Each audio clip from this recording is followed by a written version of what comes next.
पहली चीज तो मैं ये आई बिलीव कि लेडीज की जो इज्जत है that is not in the vagina. Let me be very clear कि लोग कहते हैं इज्जत चली गई. इज्जत was never there in the vagina. कि आप बोल रहे इज्जत चली गई और ब्लडी इज्जत. किसी को चोट लग जाती है वैसे ही किसी ने आकर चोट मार दिया तो उसकी गलती है, उसको शर्म आनी चाहिए जिसने ये काम किया है, न कि उसको. हाँ, इज्जत उसकी जानी चाहिए जिसने गंदे काम किए हैं. कि विमेन एम्पावरमेंट मेरे हिसाब से एक महिला का ऐसा सशक्तिकरण है जिससे वो इस लायक बन सके कि अपने लिए वो खुद निर्णय लेने लायक बन सके. तो मैम, मैं आपसे पूछना चाहता हूँ कि आपके हिसाब से क्या ये एक पॉलिटिकल प्रोपेगेंडा है या फिर ये वाकई में एक इशू है जो लड़कियों को समझना बहुत ज्यादा जरूरी है? बिल्कुल नहीं, पॉलिटिकल प्रोपेगेंडा नहीं बोल सकते.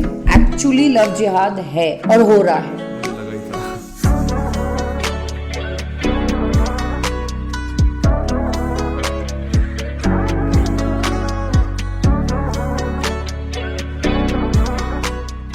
नमस्कार, कौन विद कृष्णांश के इस खास एपिसोड में आप सभी का स्वागत है.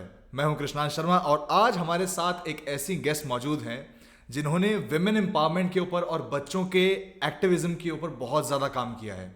जी हाँ, हमारे साथ हैं मानवी शर्मा जी, जो कि इस वक्त प्रैक्टिसिंग सुप्रीम कोर्ट लॉयर हैं और उन्होंने ऑल ओवर इंडिया 730 से ज़्यादा वर्कशॉप्स एड्रेस की हैं और इस वक्त करेंटली इंटरनल कंप्लेंट्स कमेटी के ऐसी 14 ऑर्गेनाइजेशंस हैं, प्राइवेट भी और गवर्नमेंट भी, जिसके अंदर वो actively as an external member serve कर रही हैं और अपनी सजेशंस, अपने फीडबैक्स देती हैं. मानवी जी, स्वागत है आपका आज के इस पॉडकास्ट में. धन्यवाद. एक टॉपिक है जो कि बहुत ज्यादा हीटेड रहता है आजकल, विमेन एम्पावरमेंट का. बहुत पुराना टॉपिक है, अलग अलग तरह से फिल्मों में और पॉडकास्ट में और अलग अलग तरीकों से लोग उसको एक्सप्रेस करते हैं. हमारे चैनल पे आप पहली महिला गेस्ट हैं और पहले तो बहुत खुशी हो रही है कि इस स्टैचर की महिला गेस्ट हमको पहली हमें मिली हैं and we are grateful to God कि आप आज हमारे साथ हैं यहाँ पर.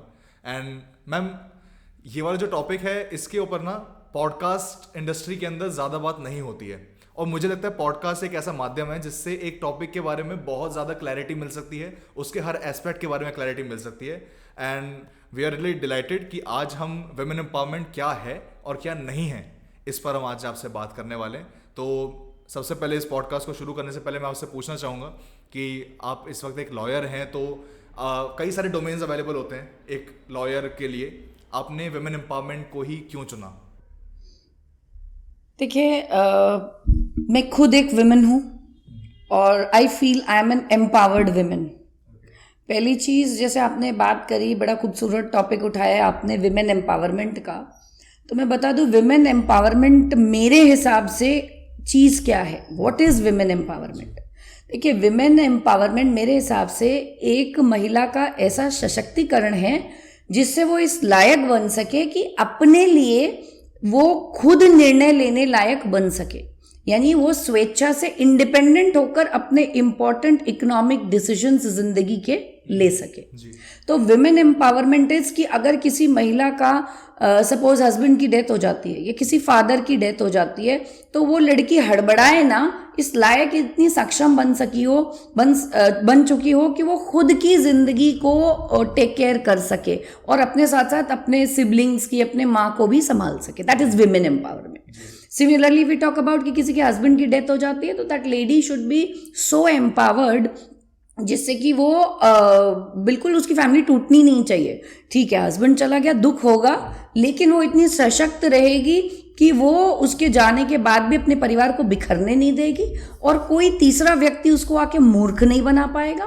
और जो डिसीजंस हस्बैंड ले रहे थे वो स्वयं ले पाएगी और उसी ताकत के साथ खड़ी होकर अपना परिवार पालेगी. So that is what is actual women empowerment.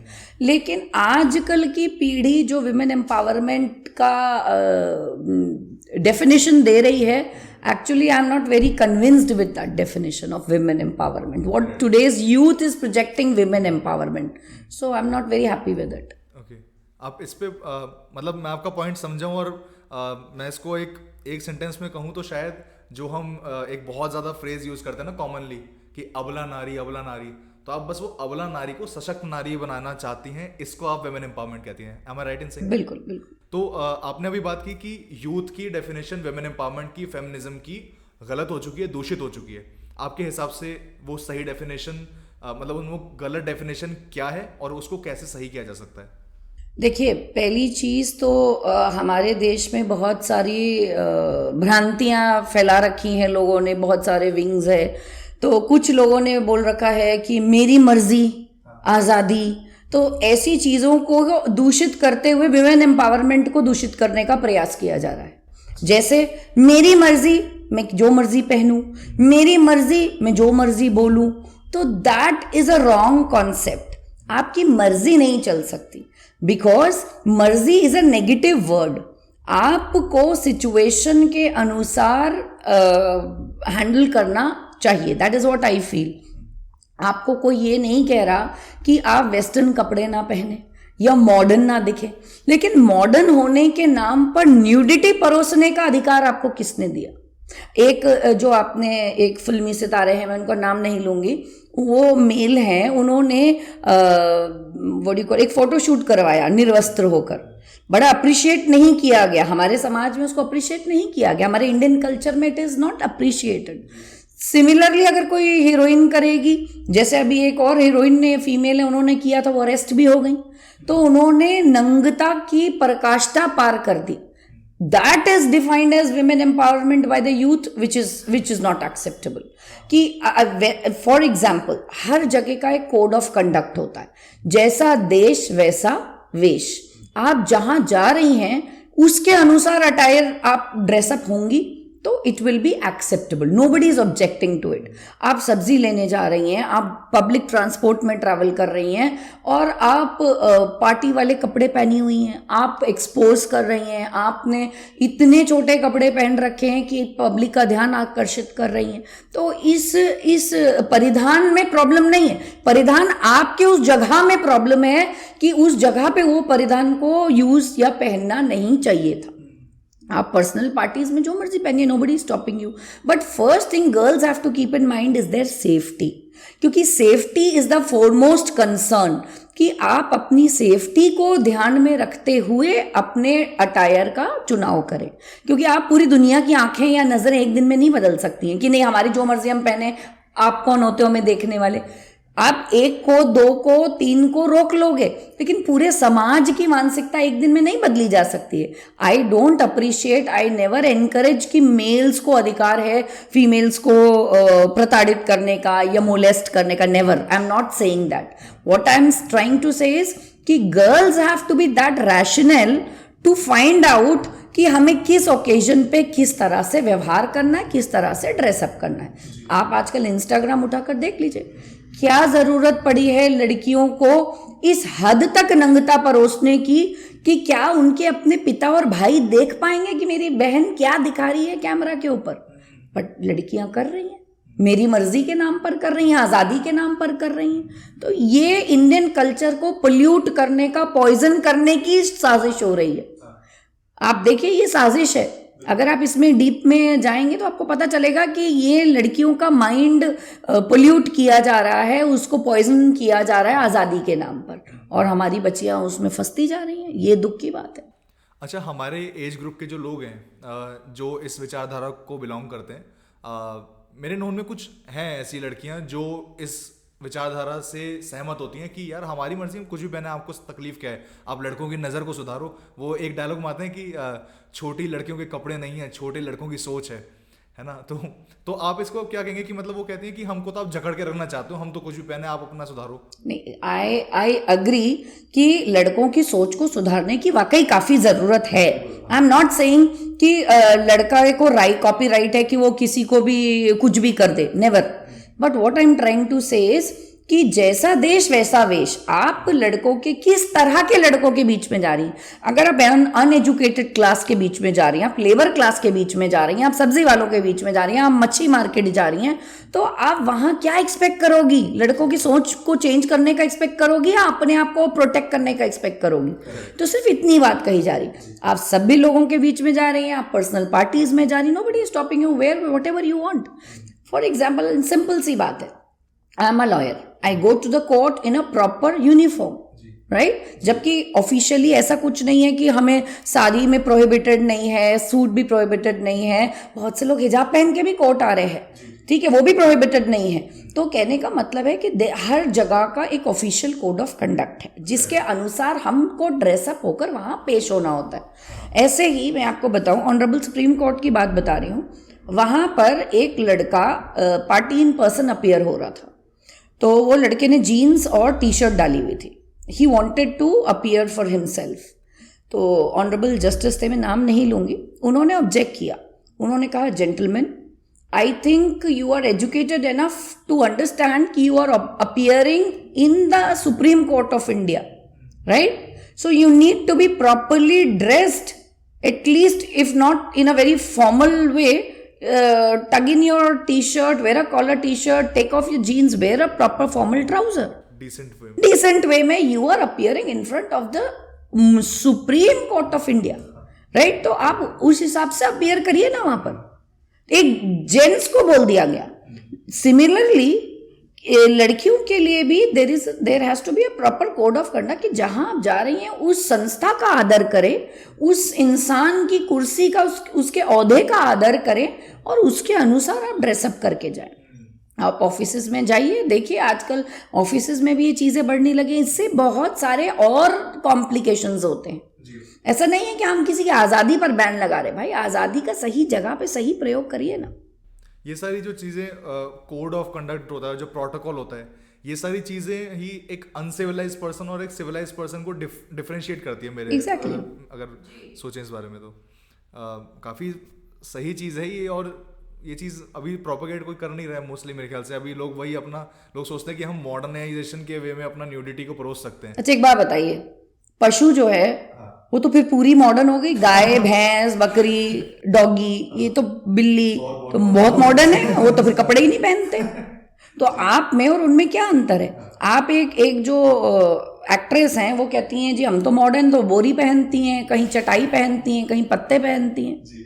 तो बिल्कुल सेंसलेस इंडियन कल्चर को खराब करने की जो वो है वो करी जा रही है, साजिश है और क्या। इसमें मेरा पर्सपेक्टिव ये है ना मैम कि ये लोग जो होते हैं ना, ये मोस्टली अपना अटेंशन ग्रैब करने के लिए करते हैं ये काम, और उसके अंदर अटेंशन ग्रैब करने के जस्टिफिकेशन में जो वो बोलते हैं वो एज एन इन्फ्लुएंस या एज ए मैसेज बाकी लड़कियों तक जाता है या बाकी लोगों तक जाता है, तो वो गलत इन्फ्लुएंस निकाल लिया जाता है। ये बहुत गलत। हाँ, तो वो हमारे घरों की बच्चियों को इफेक्ट कर रहा है। हाँ एग्जैक्टली, तो वो तो अपना अटेंशन ग्रैब करके चले जाएंगी, उनका तो हो गया। आप उनको बताइए, एक आज की डेट में भी एक प्रजाति है जरावा जो अंडमान निकोबार में पाया जाता है। अच्छा। वो निर्वस्त्र रहते हैं आज की डेट में। तो क्या वो ये माने जाते हैं उनके यहाँ पे आप जा नहीं सकते, आप ये पॉडकास्ट बनाने जाइए, हो सकता है आप जीवित ही वापस ना आए। अच्छा। तो उनके एरिया के अंदर कोई एंटर नहीं कर सकता, आर्मी भी नहीं करती, ना आर्मी ना पुलिस ना कोई। अच्छा। एक दो मीडिएटर्स हैं जो जनरल पब्लिक उनके बीच में हैं, जो एक लिमिट तक आपको ले जा सकते हैं, आपकी बात उन तक पहुंचाएंगे, उनकी बात आप तक पहुंचाएंगे, लेकिन इसके अलावा आप उन तक कांटेक्ट नहीं कर सकते, उनको मिल नहीं सकते, वो आपको दुश्मन समझते हैं, वो निर्वस्त्र रहते हैं, पुरुष भी और महिलाएं भी। तो हम उनको क्या बोलते हैं कि वो जंगली लोग हैं, वो बैकवर्ड लोग हैं। तो आप अपने बाल कलर करके अगर निर्वस्त्र हो गई तो आप कहाँ से मॉडर्न हो गई? आप भी तो बैकवर्ड ही हुई। तो मॉडर्निटी की सही परिभाषा समझिए, अपने इंडियन कल्चर को समझिए, कितनी खूबसूरत। आप देखिए, हम माता की पूजा करते हैं, किसी भी देवी का नाम ले लीजिए, हम उन्हें आजकल तो देवी के लिए लोग उल्टी सीधी पिक्चरें बनाने लग गए, उल्टे सीधे वो करने लग गए। तो ये भी हमारे धर्म को, हमारे इंडियन कल्चर को पल्यूट करने की साजिश हो रही है मॉडर्नाइजेशन के नाम पर, कि आप माता काली को सिगरेट पीते दिखा रहे हैं। This is wrong. बस ये है कि हम हिंदूज थोड़े से टॉलरेंट हैं, अदरवाइज ऐसे बनाने वाले का तो किसी और समाज में होता तो अभी तो सर धड़ से अलग कर दिया गया होता। तो आपने ये बड़ा खूबसूरती से बताया, और आई होप कि इस वक्त जो हमारे एज ग्रुप की जो लड़कियां हैं या जो लड़के भी हैं वो इस वक्त देख रहे होंगे, तो उनको एक पॉजिटिव एक मैसेज मिला होगा एटलीस्ट कि या फिर अगर आप पहले से ऐसी धारणा रखते होंगे तो शायद ये सुन के आपके कुछ चेंज आया होगा। मैम आपके पास अगर कुछ कोई रियल इंसिडेंट्स भी हो, जैसे आप एक लॉयर भी हैं, प्रैक्टिसिंग लॉयर, तो आपके पास कोई ऐसा कोई इशू आया हो जिसके अंदर आपने ये चीज़ बहुत ग्रेडिंगली नोटिस की हो? देखिए, अब मैं नाम और आइडेंटिटी बताए बगैर आपको एक इंसिडेंस बताती हूँ, एक रियल इंसिडेंस है। थोड़े दिन पहले अभी दिवाली की पार्टी हुई थी, तो किसी ऑर्गेनाइजेशन ने पार्टी ऑर्गेनाइज करी, वहाँ पे आपके उम्र के ही जवान लड़के लड़कियाँ सब आए थे। तो पता चलता है जी कि एक लड़की जो अराउंड 19-20 साल की हो गई, वो बेहोश हो गई है। तो किसी के माध्यम से मुझे पता चला कि भाई वो लड़की बेहोश हो गई है, अब क्या करना चाहिए। तो ऐसे उनके पेरेंट्स को इन्फॉर्म कर दीजिए या पुलिस में इन्फॉर्म कर दीजिए। तो किसी का बच्चा साथ में इन्वॉल्व था कि भाई वो रात में उस लड़की के साथ रुकना चाह रहा था, माँ बाप परेशान थे कि बच्चा वापस आ जाए, लड़का जो था। तो अब इसमें दो सिचुएशंस में दो नेगेटिव्स हैं। पहली चीज़, कितने शर्म की बात है उस लड़की के लिए कि वो क्या साबित करना चाहती है, क्या मॉडर्निटी दिखाई उसने कि वो इतनी शराब पी गई कि वो अपने आप को संभाल नहीं सकती।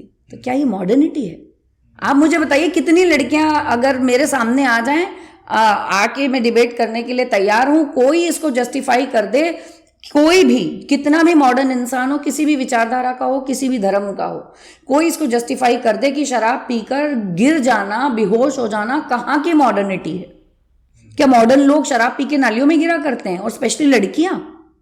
तो शर्म की बात है उस लड़की के लिए, और उसके माँ बाप के लिए कितनी शर्म की बात है कि माँ बाप बिल्कुल ही मतलब इतने लाचार हैं कि बच्चे बिल्कुल ही काबू में नहीं है, बस में नहीं है कि वो उनको गाइड कर सके, काउंसल कर सकें, या माँ बाप इतने व्यस्त हैं कि उनको पता ही नहीं है कि उनकी बेटी कर क्या रही है और कहाँ मौजूद है रात को 12:30 बजे।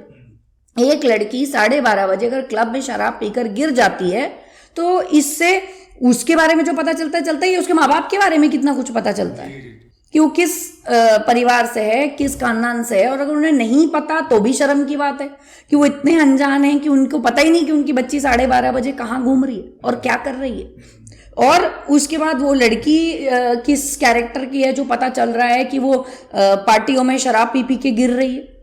अब ऐसी सिचुएशन में अगर कोई लड़का उसका गलत फायदा उठा ले, तो लड़का तो गलत है ही, पर लड़की भी ठीक नहीं है। आप समझ रहे हैं बात को?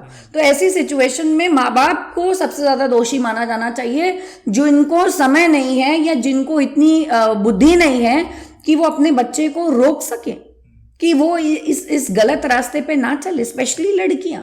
और इसको तो लेबल कर दें कि हम तो जी बहुत खुले ख्यालातों के हैं, खुले ख्यालातों के हैं कि आपकी बेटी शराब पी रही है लड़कों के साथ बैठकर और बेहोश हो जा रही है। तो ऐसे खुले ख्यालात ना हो तो अच्छा है जी, ठीक है ना। तो इसमें ये भाई, ये हम इतने मॉडर्न नहीं हुए हैं और हमको फक्र है, गर्व है कि हम इतने मॉडर्न नहीं हैं।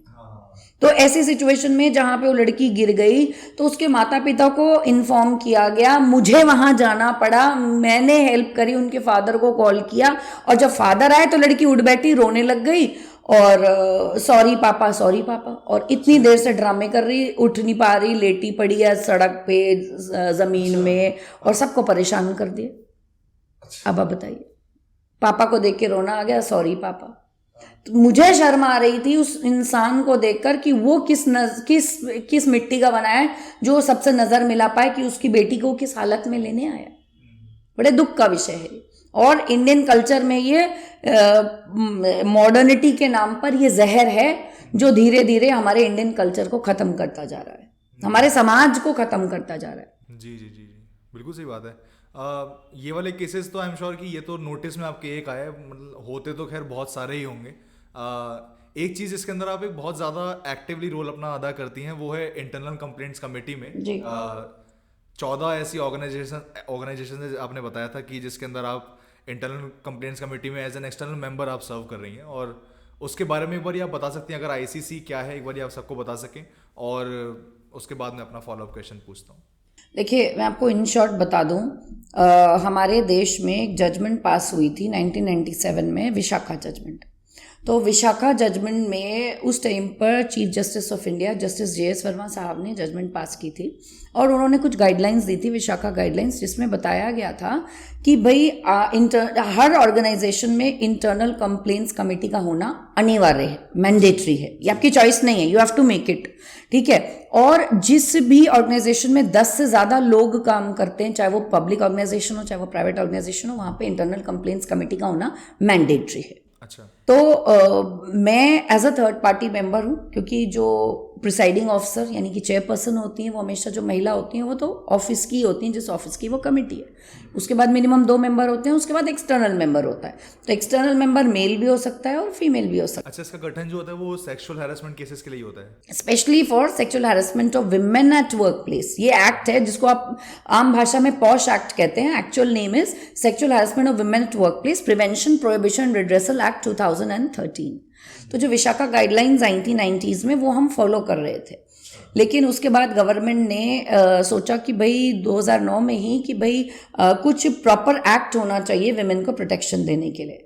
तो इस केस में जो विशाखा जजमेंट आया था वो एक्चुअली भवरी देवी केस का जजमेंट था। भवरी देवी का गैंगरेप किया गया था राजस्थान में, उन्हीं के ऑफिस के कोलीग्स द्वारा। कब की बात है? 97 की। अच्छा। तो वहाँ पर जब वो केस गया कोर्ट में, तो उस टाइम पर किसी भी अक्यूज्ड को सज़ा नहीं हो पाई, एफआईआर दर्ज नहीं हुई टाइम से, एविडेंस कंटैमिनेट हो गए और इस वजह से किसी को सज़ा नहीं मिल पाई थी। तो जब बबरी देवी दिल्ली पहुंची तो उन्होंने नेशनल कमीशन ऑफ विमेन को अप्रोच किया। उस टाइम पर एक एनजीओ था, विशाखा एनजीओ, जिसने बबरी देवी केस को बेस बनाकर एक पब्लिक इंटरेस्ट लिटिगेशन फाइल किया था सुप्रीम कोर्ट में। और वो पीआईएल पहुंची थी सीजेआई जस्टिस जेएस वर्मा साहब के सामने। तो उन्होंने विशाखा जजमेंट पास की थी जिसमें विशाखा गाइडलाइंस आई। तो जो विशाखा गाइडलाइंस आई तो उन्होंने विशाखा गाइडलाइंस में क्लियर किया कि भाई आपको इंटरनल कंप्लेंट्स कमेटी बनानी है। उद्देश्य ये था कि महिलाओं को जो यौन शोषण अपनी कार्यस्थल पर फेस करना पड़ता है वो ना करना पड़े, उसका निवारण उनको ऑफिस में ही हो जाए। तो इससे क्या होगा, महिला को कंप्लेन अगर कुछ घटना हो गई तो कोर्ट कचहरी के चक्कर नहीं काटने पड़ेंगे, पुलिस स्टेशन नहीं जाना पड़ेगा, और उस पुरुष को भी डर होगा कि भैया हमें ऑफिस में ही सजा दी जा सकती है, हमें कोर्ट कचहरी नहीं जाना पड़ेगा, यहीं कहीं फैसला हो जाएगा। तो इस पॉजिटिव उद्देश्य के साथ आईसीसी बनाई गई कि और टाइम बाउंड कर दिया गया कि भाई कोर्ट में तो समय लग सकता है, 2 साल लग सकते हैं, 4 साल लग सकते हैं, वैसे ही इसमें आईसीसी में विद इन 90 डेज और 10 दिन में रिपोर्ट। तो टोटल 100 डेज में आईसीसी को अपनी रिकमेंडेशंस दे देना अनिवार्य है, अपनी इंक्वायरी कंप्लीट करके अपने रिकमेंडेशंस दे देना अनिवार्य है। तो इसीलिए मैं आईसीसी में एज एन एक्सटर्नल मेंबर सर्व करती हूँ, अपना ओपिनियन देती हूँ, लीगल ओपिनियन देती हूँ, and that is how I am associated with many organisations, चाहे वो गवर्नमेंट की भी है, प्राइवेट भी है। ओके।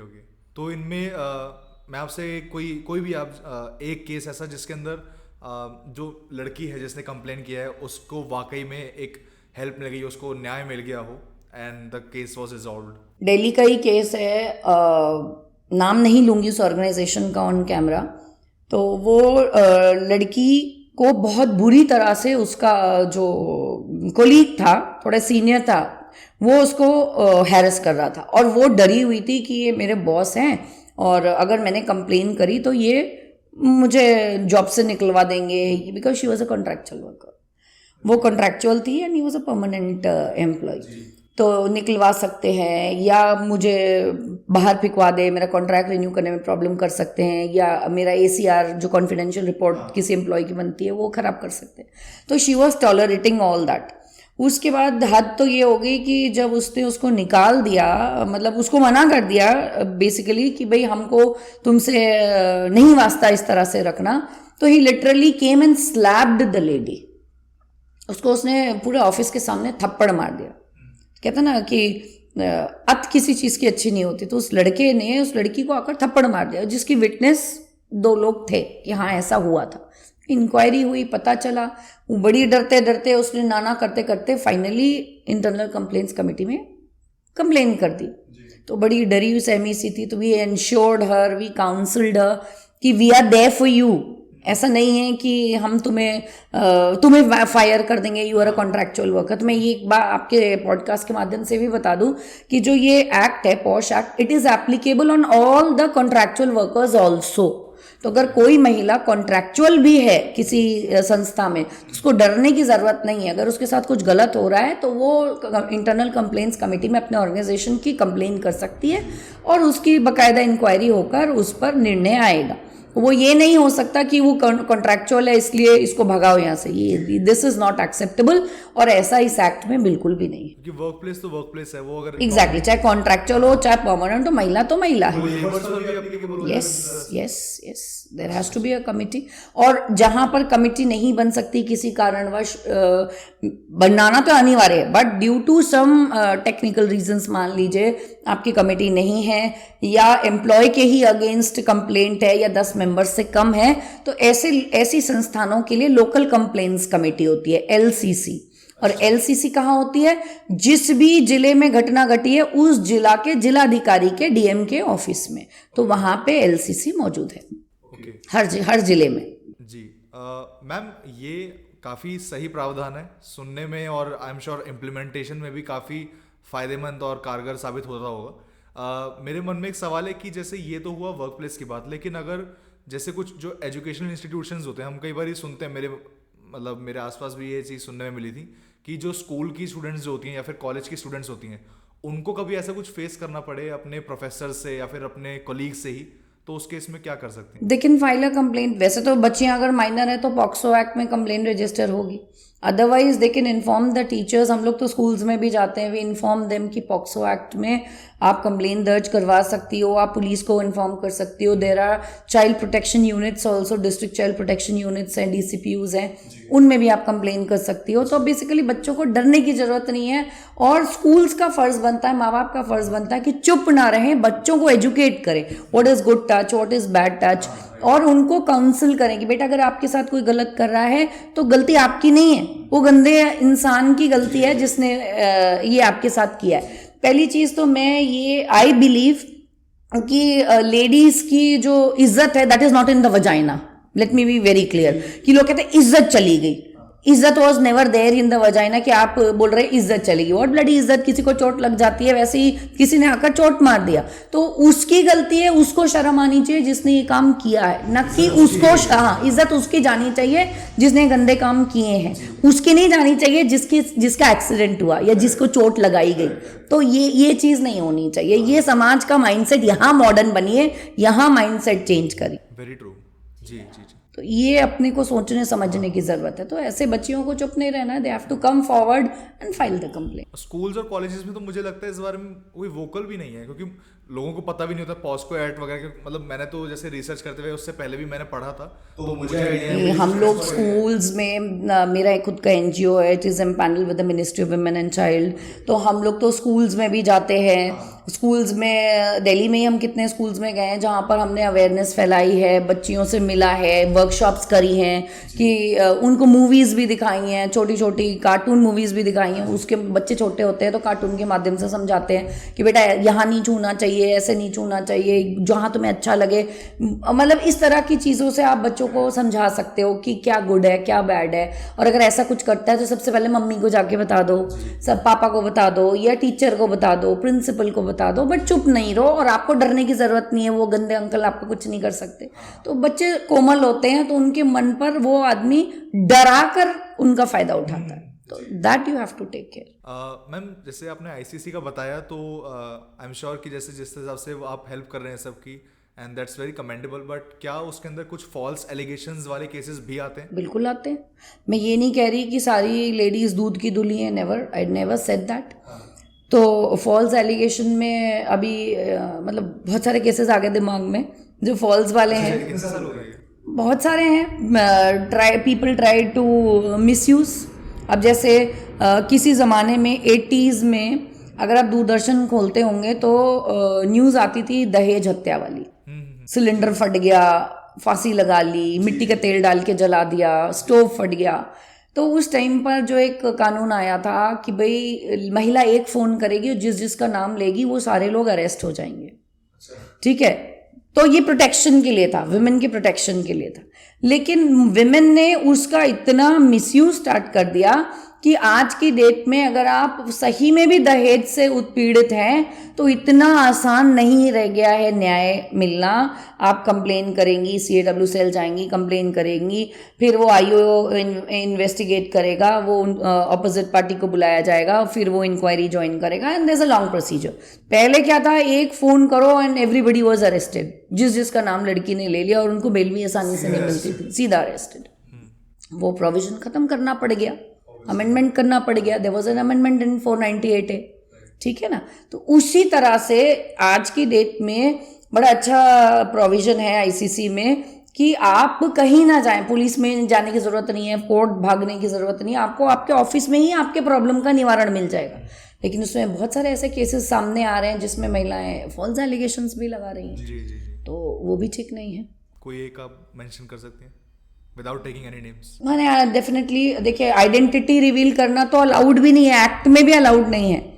अगर कोई ICC मेंबर किसी कंप्लेनेंट या रेस्पोंडेंट दोनों में से किसी की आइडेंटिटी रिवील करता है तो इट्स एन ऑफेंस।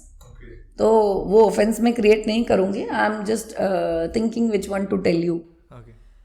जैसे एक केस आया था, अब वो भी दिल्ली का ही केस है, उसका नाम नहीं बता सकता ऑर्गेनाइजेशन का। तो वो केस आया, एक लड़की म्यूचुअल रिलेशनशिप में थी किसी लड़के के साथ। ऑर्गेनाइजेशन में था वो? सॉरी, ऑर्गेनाइजेशन, दोनों ऑर्गेनाइजेशन में थे। दिस लड़की वाज अ सीनियर एंड लड़का वाज जूनियर, तो ऑपोजिट था। तो लेकिन दोनों म्यूचुअल रिलेशनशिप में थे एंड दिस फैक्ट मैं अपने मन से नहीं बता रही हूँ, this is an admitted fact. लड़की ने जब कंप्लेन करी तो उसमें ये एडमिटेड फैक्ट्स हैं कि yes we were in a mutual relationship, we had physical relation. तो वो लड़की लिविंग में रह रही थी, जब लड़के के घर वाले नहीं होते थे तो वो खुद ही जाकर उसके साथ रहने लगती थी। दे हैड फिजिकल रिलेशन और वो दोनों साथ में शराब भी पीते थे। तो जैसे क्या ना, मॉडर्न लड़की थी, तो हाँ मॉडर्न थी, तो शराब भी पीती थी, लिविंग में भी थी, फिजिकल रिलेशन भी था, एवरीथिंग वाज देयर। तो और दोनों एक ही जगह ड्यूटी भी करते थे, सेम ऑफिस वाज देयर। तो अभी क्या होता है कि ये लड़के के घर वाले डिनाई कर देते हैं कि भाई हम तुम्हारी शादी नहीं कर सकते due to some reasons best known to them, I can't comment on that. तो इसको पता चल गया कि मेरी शादी नहीं हो सकती इस लड़के के साथ।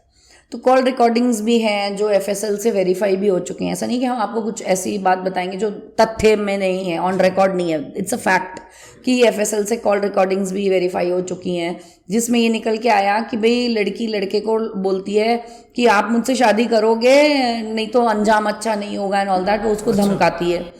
उसके 2 दिन के बाद she goes and files an false complaint of 376, rape की एलिगेशन लगा के उस लड़के के अगेंस्ट रेप का केस लगा देती है।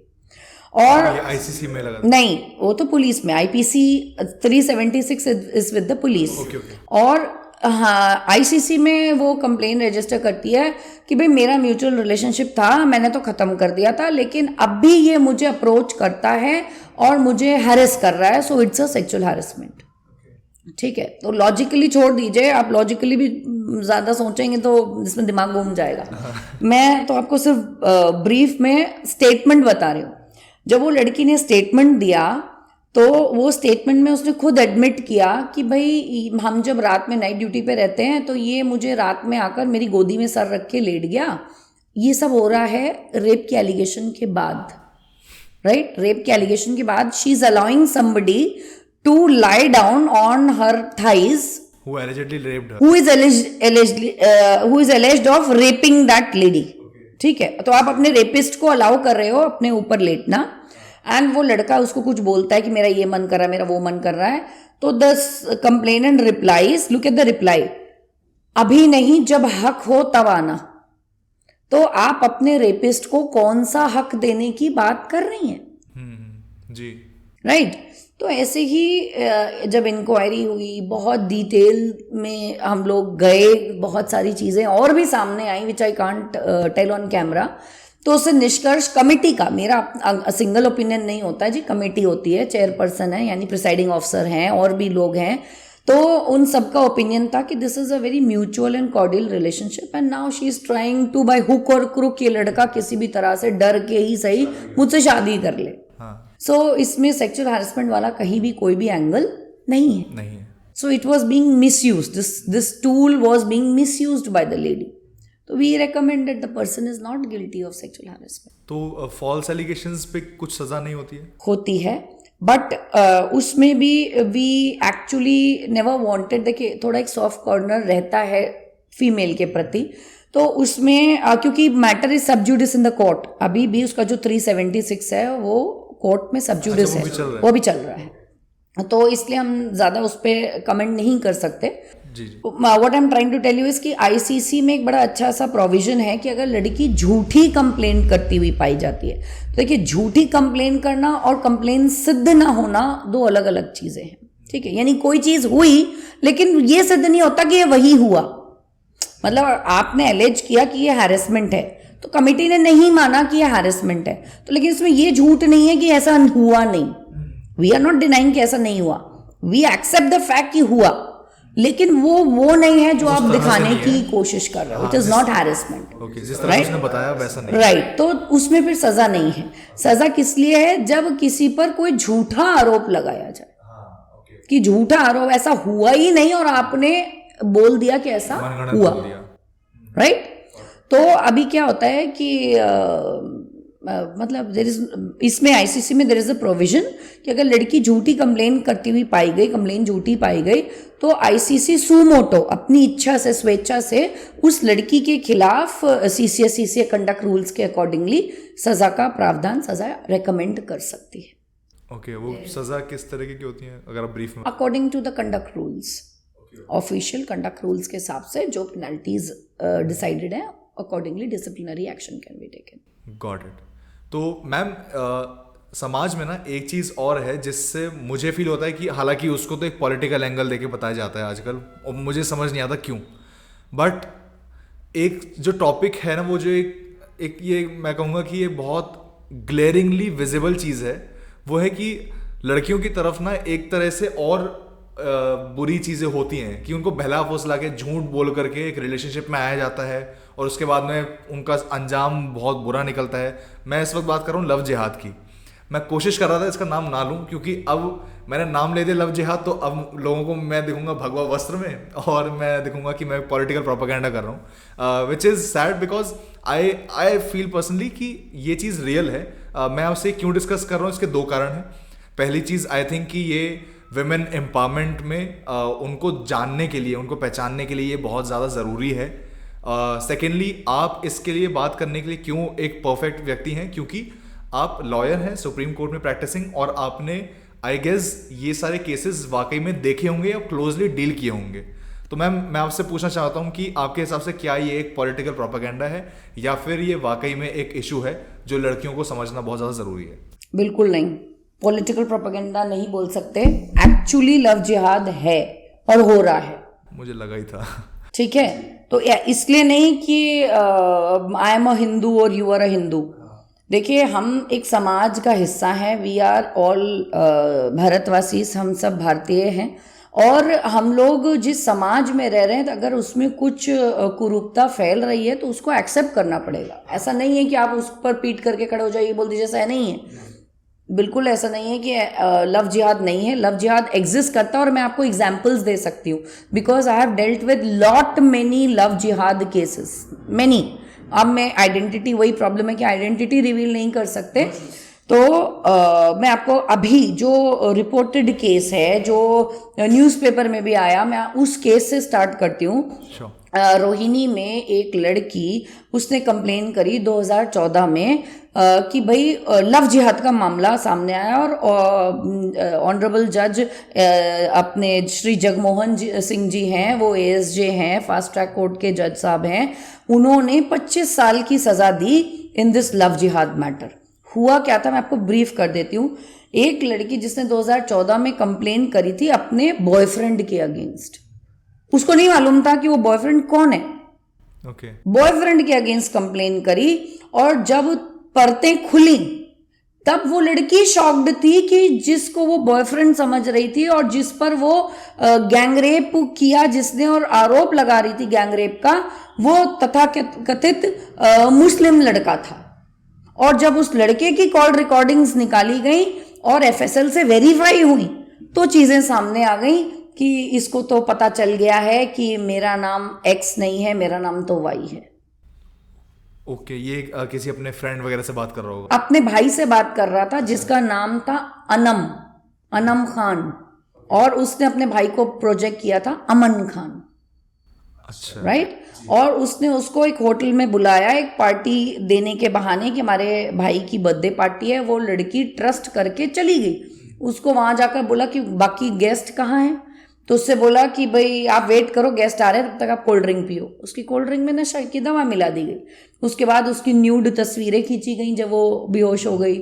उसके साथ गैंगरेप दोनों भाइयों ने मिलकर करा, और फिर उसको धमकाया। फिर वो लड़की डर गई, बहुत दिन तक उसने कंप्लेन भी नहीं की। फिर अपनी माँ को बताया, तो उसकी माँ की विवेक था, उसके पिता का विवेक था कि उन्होंने अपनी लड़की को नहीं दोषी माना, उन्होंने उसका साथ दिया, उसको सहयोग किया। और फिर जब उन्होंने कंप्लेन करी, तब तक उन्हें भी नहीं पता था कि वो किसी पर्टिकुलर धर्म को टारगेट कर रहे हैं। उन्होंने तो एक गलत व्यक्ति को टारगेट किया, क्राइम के बेस पर टारगेट किया गया था। और तब जब परतें खुली, तब सामने निकल के आया कि ये तो लव जिहाद वाला एंगल था। ठीक है ना। तो ऐसा नहीं कि किसी लव जिहाद सोचकर कंप्लेंट करी गई थी। जब कंप्लेंट करी गई तब नहीं पता था कि किसके अगेंस्ट जा रही है कंप्लेंट। फिर जब परतें खुली तब पता चला। इसीलिए इसमें जज साहब ने उसको दोषी मानते हुए अधिकतम 25 इयर्स की सजा दी। उम्र कैद भी दे सकते थे, बट उन्होंने एक मानवता का एंगल रखा कि शायद लड़के थोड़े कम उम्र के हैं तो उनको सुधरने का पश्चाताप हो और उनको आगे जिंदगी में मौका मिल सके, इसलिए 25 साल की सजा दी गई। और ये न्यूज़पेपर में भी आया है। तो मैम, लव जिहाद का एग्जैक्टली आप किस तरह से डिफाइन करेंगी, क्योंकि हर किसी की अपनी अपनी एक डेफिनेशन है। देखिए, सिंपल सी चीज है। आपने मुझे बताया कि आप सो एंड सो हैं, मैंने आपको बताया मैं सो एंड सो हूं, तो हमको अपनी आइडेंटिटी छुपाने की क्या जरूरत है? तो वही चीज है कि अगर कोई एक्स कास्ट का या रिलीजन का लड़का किसी हिंदू लड़की से प्रेम करता है, दावा करता है प्रेम करने का, तो वो अपनी आइडेंटिटी बताकर आए ना। उसके बाद वो लड़की उसके साथ इन्वॉल्व हो रही है तो चीजें अलग है।